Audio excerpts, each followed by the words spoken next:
السلام علیکم ناظرین، امید کرتا ہوں آپ تمام لوگ خیر و عافیت سے ہوں گے۔ ہمارا آج کا ٹاپک معجزہ شق القمر یعنی چاند کے دو ٹکڑے۔ سرکار دو عالم صلی اللہ علیہ وآلہ وسلم اللہ تعالیٰ کے آخری نبی بن کر اس دنیا میں تشریف لائے۔ اللہ کریم نے جس طرح دیگر انبیاء کرام کو مختلف معجزات عطا فرمائے، اسی طرح سرکار دو عالم صلی اللہ علیہ وآلہ وسلم کی ذات کو سراپائے معجزہ بنا کر دنیا میں بھیجا۔ آپ سے پہلے تشریف لانے والے تمام انبیاء کرام کسی ایک خاص معجزے کے ساتھ مخصوص شہرت رکھتے تھے۔ مثلا حضرت صالح علیہ السلام کی اونٹنی کا معجزہ، حضرت موسیٰ علیہ السلام کے عصا کا سانپ بن جانا، حضرت عیسیٰ علیہ السلام کا مردوں کو زندہ کر دینا یا مادرزاد کوڑیوں کو تندرست کر دینا۔ لیکن سرکار دو عالم صلی اللہ علیہ وآلہ وسلم سراپائے معجزہ بن کر تشریف لائے۔ آپ صلی اللہ علیہ وآلہ وسلم کی عادت و اطوار، آپ صلی اللہ علیہ وآلہ وسلم کا کلام کرنا، آپ پر قرآن کریم کا نازل ہونا، اس سمیت کئی معجزات ہیں جو سرکار دو عالم صلی اللہ علیہ وآلہ وسلم کی ذات کے ساتھ خاص ہیں۔ اگر یہ کہا جائے تو بے جا نہ ہوگا کہ تمام انبیاء کے معجزات کو سرکار دو عالم صلی اللہ علیہ وآلہ وسلم کی ذات میں جمع کر دیا گیا۔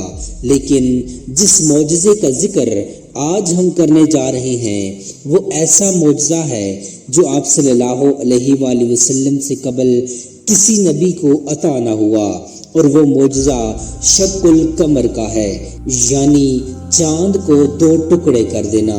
چاند کو دو ٹکڑے کر دینے والا معجزہ ایک ایسا واقعہ تھا جس نے پورے عالم عرب کو ششدہ اور حیران کر کے رکھ دیا تھا، اور اس کی اہمیت اس لحاظ سے مسلم ہوگی کہ اس معجزے کی تصدیق کے لیے خصوصی طور پر اللہ کریم نے سورہ قمر کی آیت طیبات نمبر 1 سے لے کر 3 نازل فرمائیں، جس میں اللہ کریم نے ارشاد فرمایا، قیامت قریب آ گئی ہے اور چاند شق ہو گیا ہے، اور اگر وہ کوئی نشانی دیکھتے ہیں تو منہ پھور لیتے ہیں اور کہنے لگتے ہیں یہ بڑا زبردست جادو ہے۔ اس صورت کا پس منظر تحریر کرتے ہوئے صاحب ضیاء القرآن جسٹس پیر محمد کرم شاہ الازہری تحریر کرتے ہیں کہ کفار آئے روز ایسے معجزات کا مشاہدہ کرتے رہتے تھے کہ جن کو دیکھنے کے بعد کوئی سلیم الطبع انسان حضور کی رسالت کا انکار نہیں کر سکتا تھا، لیکن عقل کے اندھے ان کو جادو کہہ کر ٹال دیا کرتے تھے۔ آخرکار ایک رات ان کی فرمائش پر شق القمر کا معجزہ دکھایا گیا۔ مکہ کے سارے باشندے منع کے کھلے میدان میں حاضر تھے۔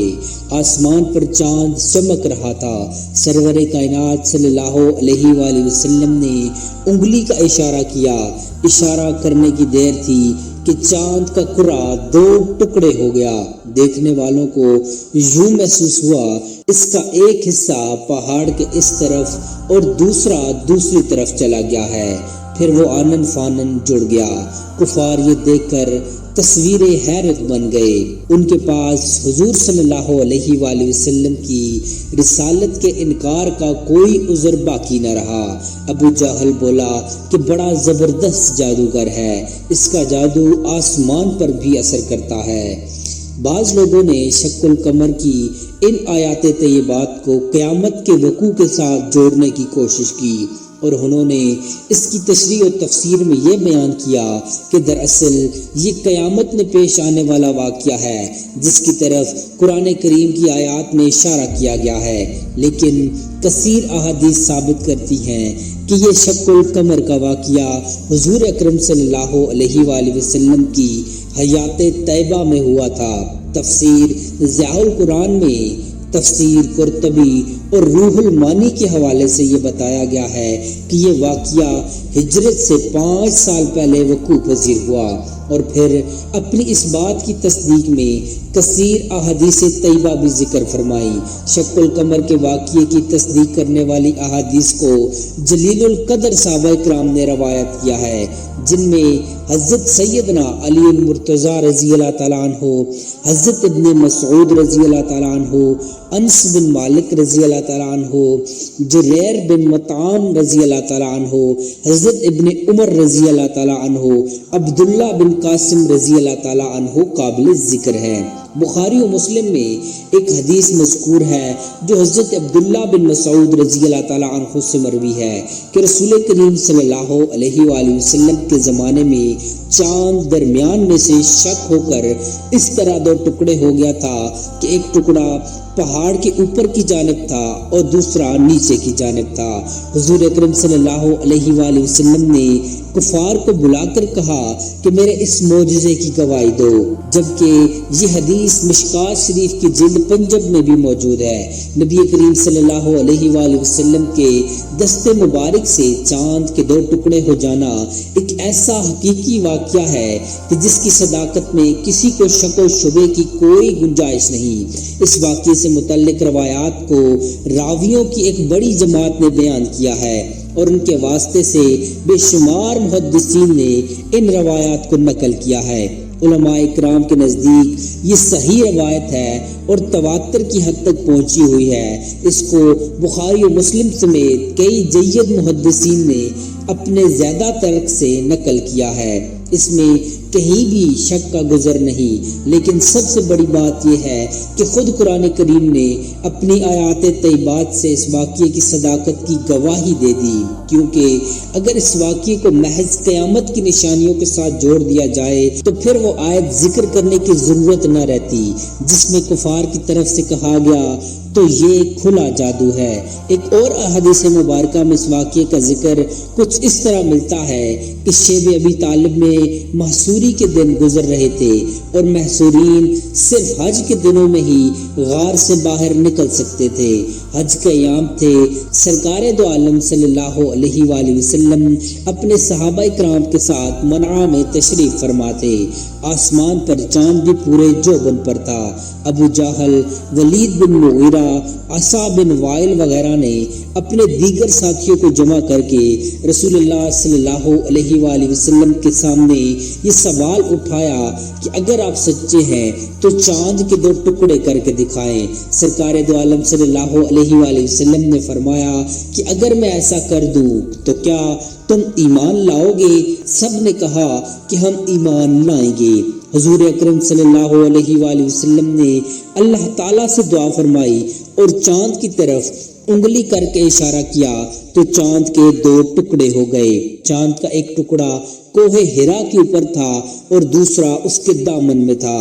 آپ صلی اللہ علیہ وآلہ وسلم نے ہر کافر کو نام لے کر پکارا اور کہا، اے فلاں بن فلاں گواہ رہنا، اے فلاں بن فلاں گواہ رہنا۔ سب لوگوں نے چاند کے ٹکڑے اچھی طرح دیکھ لیے۔ دو ٹکڑے ایک دوسرے سے اتنی دوری پر ہو گئے تھے کہ بیچ میں ہرا پہاڑ نظر آ رہا تھا، لیکن کفار نے اس پر کہا کہ یہ جادو ہے۔ ابو جہل نے کہا کہ اس معاملے کی مزید تحقیق کریں گے، اگر یہ جادو ہوا تو صرف ہم لوگوں پر ہی ہو سکتا ہے، جو لوگ یہاں پر موجود نہیں ہیں یا دوسرے شہروں اور ملکوں میں ہیں ان پر تو جادو نہیں ہو سکتا۔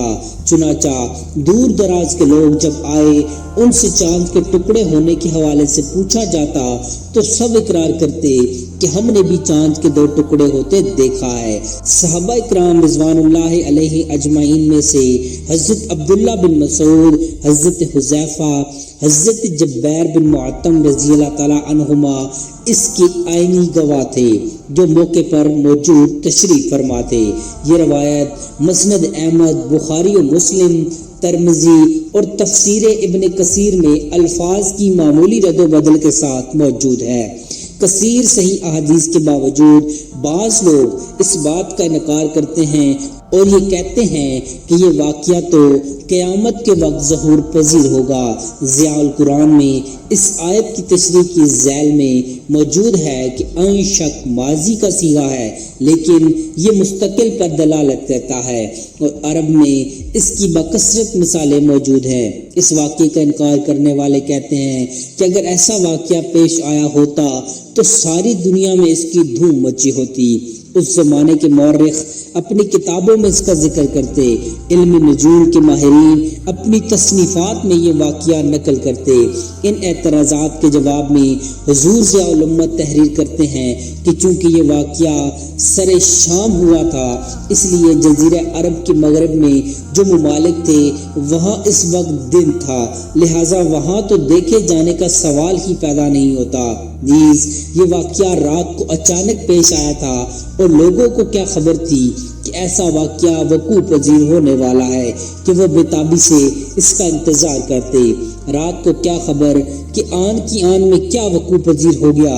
اگر کوئی اس وقت جاگ بھی رہا ہو تو ممکن ہے کہ وہ کسی اور کام میں مشغول ہو اور اس نے اس طرف توجہ نہ کی ہو، یا توجہ کی ہو، اس نے دیکھا بھی ہو لیکن وہ ان پڑھ ہو، لکھ نہ سکا ہو، یا لکھا ہو تو پھر ضائع ہو گیا ہو۔ الغرض 200 احتمالات ہو سکتے ہیں۔ اتنے احتمالات کی موجودگی میں ہم صحیح روایات سے ثابت شدہ واقعے کو کس طرح غلط کہہ سکتے ہیں؟ شق القمر کا واقعہ دراصل حضور اکرم صلی اللہ علیہ وآلہ وسلم کی شان نبوت کا خوبصورت اظہار تھا۔ اس میں ایک تو حضور اکرم صلی اللہ علیہ وآلہ وسلم کی شان واضح ہوئی، تو دوسری طرف سرکار دو عالم صلی اللہ علیہ وآلہ وسلم کے اختیار کا بھی تذکرہ ہوا۔ آپ کا اختیار محض زمین پر نہیں بلکہ آسمان پر موجودہ چیزوں پر بھی چلتا ہے۔ تمام مخلوق آپ کے اشارے کی تابع ہے۔ آپ چاہیں چاند کو 2 ٹکڑے کر دیں، پسند فرمائیں تو غروب ہوتا ہوا سورج واپس لے آئیں، آپ پسند فرمائیں تو اللہ آسمان سے بارش نازل کر دے، اور خواہش کریں تو اللہ تعالیٰ بارش واپس لے لے۔